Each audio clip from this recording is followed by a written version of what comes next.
Os caras eram tão inteligentes que eles dividiram, antes de acabar mesmo com tudo, a Inglaterra, Argentina, Estados Unidos, eles foram dividindo quem queria quem. Porque os caras eram muito bons. A NASA, gente.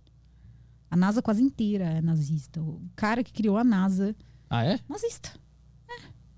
Sabia. Porque era assim, o Tesla, ele tinha muitos projetos, ali ele criava sem parar os projetos dele. O Tesla dizia até que pegava... O Tesla já criava tanta coisa que ele já tava meio, né? Também já... Porque ele ia criando umas coisas que funcionava, cara. O cara inventou praticamente o Wi-Fi naquela época. Porque ele tentou com energia elétrica, mas seria um conceito de Wi-Fi. Ele queria criar uma energia elétrica que funciona como Wi-Fi, que você não precisa de fio para nada. Seria maravilhoso, né? Fio é péssimo.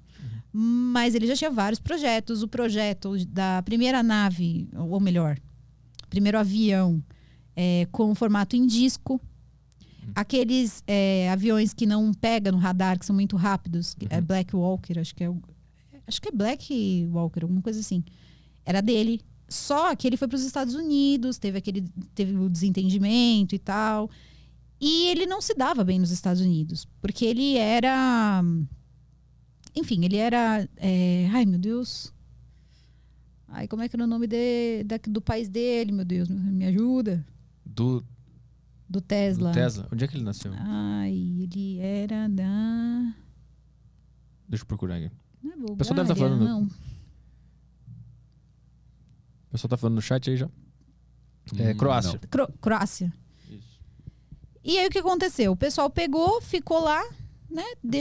Ele ficou por lá e depois ele queria vender os projetos dele, então ele fazia assim, ele não tinha dinheiro. Aí o que ele fazia? Ele chegava, ele ficava num hotel um tempo, 1 ano, 2 anos. Aí ele não tinha dinheiro para pagar. Aí ele falava, eu te dou um projeto aqui e volto para te pagar. Aí ele saía e tentava vender aquele projeto. Quando ele conseguiu o dinheiro, ele ia lá, pagava o hotel e pegava de volta o projeto dele. E ele foi fazendo isso em vários lugares. Alguns ele voltou para pagar, outros ele não voltou.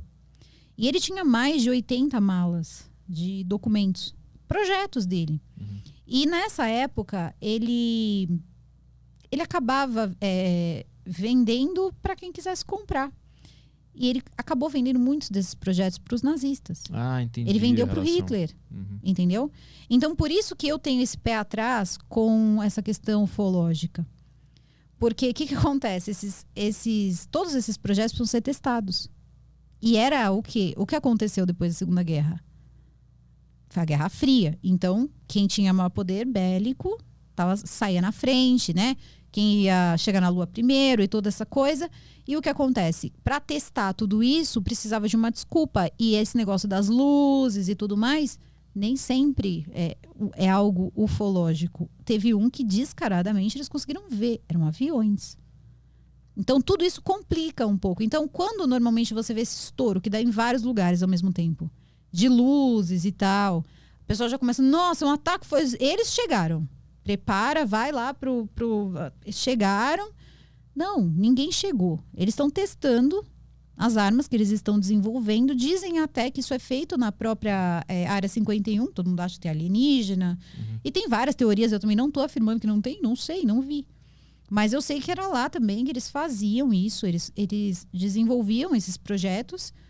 Mas o pessoal costuma dizer... Isso já, né, nos Estados Unidos... Mas aí o pessoal diz aí que eles fazem tecnologia reversa. Ah, sim. Mas não é. Tipo, pode até ser que, sei lá, tenha. Não tô... Eu tô que nem parece o governo americano. Não estou afirmando nem desmentindo nada, mas enfim. Não dá para saber, mas que eles tinham sim os projetos, eles tinham porque era dos nazistas. Então essa coisa toda continuou. Essa cambada de míssil, essa coisa toda que existe, isso é tudo dessa época. Mas por que tu disse que a NASA tem a origem nazista? Porque quando foi dividido, eles pegaram uma quantidade de nazistas e colocaram lá dentro. Ah, entendi. Sabe quantas pessoas tinha no tribunal de Nuremberg? Acho que era 20 nazistas. Todos tinham fugido, só ficou ali orelha seca. Quem tinha um projeto, quem tinha alguma coisa... O cara dizia, vem pra cá, você vai trabalhar aqui que nem escravo pra mim, entendeu? Você vai ser o cientista aqui, você não vai morrer, você vai ter comida, vão chamar iFood pra você, você vai comer alguma coisa, mas assim, você vai trabalhar aqui, entendeu? Entendi isso. Inclusive, o Churchill, que era o primeiro-ministro da Inglaterra, ele ia direto pra guerra fazer isso. ver o que estava acontecendo ali, inclusive a parte ocultista da coisa. Porque tinha uma parte ocultista das canalizadoras lá de Aldebaran. O que é isso? Era uma sociedade que eles tinham, que era a sociedade do Vril. Que, cara, nem dá pra entrar nessa história agora, mas assim, era uma parte meio mística. Uma parte meio mística. Então a gente não sabe daqui hoje. Rodízio do carro da Rose, então, sei lá, até as 8. Tá, então aí o que acontece? O Churchill, ele sabia, assim, o Churchill é engraçado, porque ele parece um cara durão, todo, né? E ele era, mas ele tinha a orelha em pé, que é esse negócio de coisas que envolviam o ocultismo. Para você ter uma ideia, ele era muito interessado na história do Rasputin, que eram parentes ali, de alguma forma, né? Dos reis ali da Inglaterra. Então, ele já tinha essa história da época dos czares da Rússia. Eles tinham ainda uma crença mais forte que Rasputin era um grande mago negro.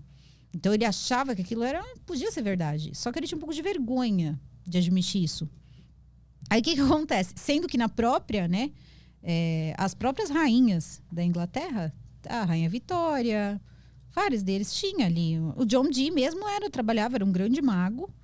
Inclusive, parece que tinha feito... Foi uma das primeiras pessoas a fazer o ritual. É um ritual que chama do Santo Anjo Guardião. Super complicado, super pesado. E mexer com chaves enoquianas, essa coisa toda. E ele trabalhava para a Rainha Elizabeth I. Para que é esse ritual? Não entendi. Não seria... Pelo que... Assim, eu não sei dizer para você tudo, porque acho que só quem... né, a gente sabe na tese. Você faz uma série de coisas. Tem um filme... que mostra mais ou menos como seria na prática, mas parece que também não é bem daquele jeito. Você vai para um lugar isolado e tem todo um ritual para você fazer, você vai confrontar. O que eu entendi seria como se você fosse confrontar pessoalmente todas as suas versões, porque fala os seus demônios. Então, eu imagino assim, várias pessoas iguais a você, com aquele comportamento, você meio que tem que vencer tudo aquilo. E conseguir vencer mesmo, que eu tô falando, eliminar, tipo, matar. Agora, como, não sei. Você enfrenta tudo aquilo. Então, são tormentas quase que mentais, insuportáveis. A pessoa acaba tendo, enfim, vários problemas ali pelo meio do caminho. Tem toda uma questão de ficar tantos dias sem comer, não pode ver a luz do sol. Aí tem uma hora que só pode ver a luz do sol. O cara fica meio doido lá, dura acho que 6 meses. Mas o objetivo é qual? Encontrar o seu... Na minha opinião, é escravizar o seu anjo pessoal. Escravizar. Eu acredito que o seu anjo protetor ou o seu anjo guardião.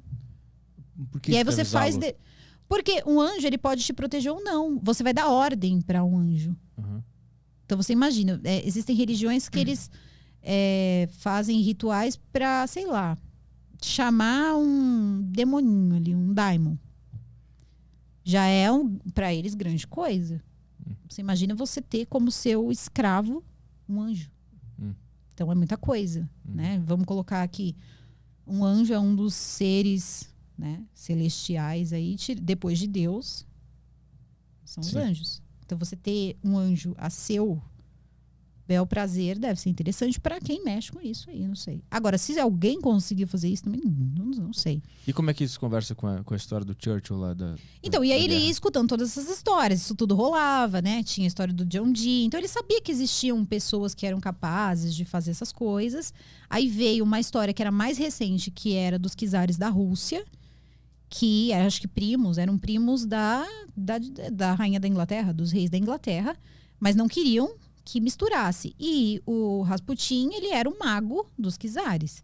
Então ele sabia que ele via esse padrão. Quando ele chegou aí à Alemanha, ele se assustou.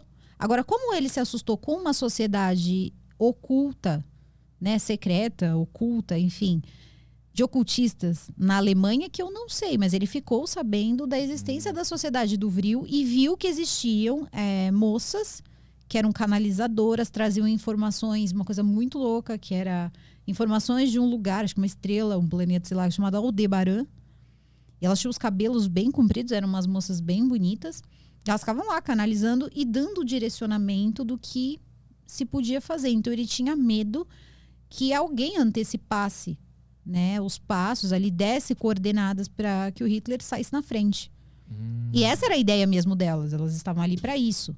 Só que toda essa ideia maluca veio de um livro de ficção científica. Alguém leu aquele livro de ficção científica, o nome do lugar era Vrilha. Eles falaram, não, é isso. Isso faz sentido. Inclusive, nesse livro, foi aí que eles começaram a dizer que existiam sacrifícios de criança. É porque para você conseguir, no livro, né, de ficção científica, o maior número ali de vril, que era a energia que saía de uma pessoa, era quando uma criança morria. Toda a cidade se acendia. Sabe que nem Monstros S.A. quando dá o grito? Era mais ou menos isso quando uma criança morria. E aí, nessa questão toda, eles tinham lugares. Tem o castelo do Heinrich Himmler, que tem o Sol Negro. Eles fizeram as suásticas, assim, que nem um formato de um sol, tem a águia e tudo mais. No fundo, que era onde acontecia mesmo, é um lugar redondo, que já dá a entender a tábua redonda, né? E eles faziam aquele encontro de espadas, todos os cavaleiros da SS e tal. Eles eram cavaleiros mesmo, então eles tinham esposas que eram comprovadamente alemãs puras, totalmente alemãs, para ter filhos ali. E caso um deles morresse, a mulher era obrigada a ficar com outro, mesmo se fosse casado, de lá de dentro da SS mesmo, porque Hitler queria que você tivesse o maior número possível de filhos. Então ele ia plantando essa ideia, só que os especiais eram aqueles, os filhos dos cavaleiros da SS. Então mistura um pouco de uma coisa meio mística, louca e sem nenhum tipo de noção, porque era um livro de ficção científica. Eu não entendi a relação desse livro de ficção com essa história toda. Alguém leu esse livro e começou a fazer? Quem leu foi o Heinrich Himmler leu, Hitler leu e o ministro da propaganda do Hitler leu. E baseado nessas ideias, eles começaram a praticar. Eles começaram a ver que aquilo parecia que tinha sentido. Entendi é como se você lê, sei lá, Star Trek. Eu começo a fazer. Vou começar a fazer. Isso vai funcionar. Agora, se eles sentiram alguma coisa... Porque era assim. Um era maçom, o outro mexia com o satanismo. Mas eu acredito que era um satanismo diferente. Porque esse satanismo, como eu falei, começou em 69. E foi fundado por Anton LaVey. Um era ocultista de uma ordem tal, tinha Golden Dawn, tinha um monte de ordem diferente. E esses caras meio que se uniram e criaram essa sociedade do vril. Agora, com qual intuito, eu não sei. Provavelmente o Hitler também não, porque aquilo ali não batia bem mesmo. Ele fazia esses discursos, mas ele era que nem corno, o último a saber de tudo. E ele tinha sérios problemas mentais. Sérios problemas mentais. Sim. Ele gritava durante a noite, então ele tinha soldados que tomavam conta da porta dele. E várias vezes eles tinham que segurar ele machucava. Ele chegou a matar um soldado uma vez. Porque ele levantava, ele discursava e não era sonambulismo. E ele começava a babar, ele tinha como se fosse algum tipo ali de convulsão que dava nele.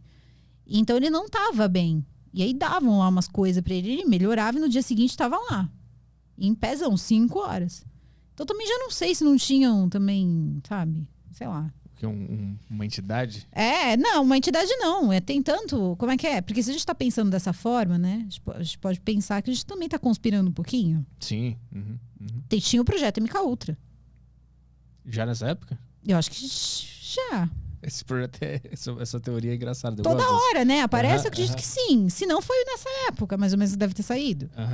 Mas começou ali alguns projetos muito específicos, como os bebês Lebensborn. Que tinha um grupo de bebês que faziam parte desse outro grupo, que eram filhos de pessoas que não eram casadas. E eles tampavam o olho das crianças e as enfermeiras tinham também o rosto tampado para que eles não tivessem nenhum tipo de identificação com elas, não tivessem sentimento nenhum. Dissociação. Então eles dissociavam essas crianças totalmente. Eu não sei. Aí rola, né? Tem esse lance, projeto MK Ultra. Aí é tanta coisa, né? Sim. Sei lá, vai ver que o Hitler virou o Homem-Mariposa. Que até hoje ninguém sabe o que é. É um ET, é uma pessoa, é um pé grande que criou asa, ninguém sabe. É tudo louco, entendeu? Então, assim, tudo acaba flertando com a teoria da conspiração, eu acho. Isso acontece porque, no fundo, uma pessoa diz uma coisa. É como você mesmo falou. Quando o cara falou da ilha, todo mundo tirou sarro. Mas depois se provou verdade. Muitas coisas as pessoas tiraram sarro e depois descobriram mesmo que aquilo era real. Então, hoje alguém pode estar olhando isso e falar, isso é muito louco. Pessoa surtada, lunática. Depois não. Em 2500 os caras vão ver esse podcast e falar, puta, eles sabiam de tudo. Eles sabiam. Eles eram de Aldebaran. Aí a gente também não é mais humano, né? Eram seres evoluídos que vieram pra Terra. Como é que era o nome? Ninguém sabe. Nunca foi revelado. Xanu, não pode falar isso. Mas enfim. Eu nem sei o que é, ainda bem. Ainda bem. Nem queira. Senão eu não ia dormir hoje. É o Buzz Lightyear. Buzz Lightyear. Então, difícil.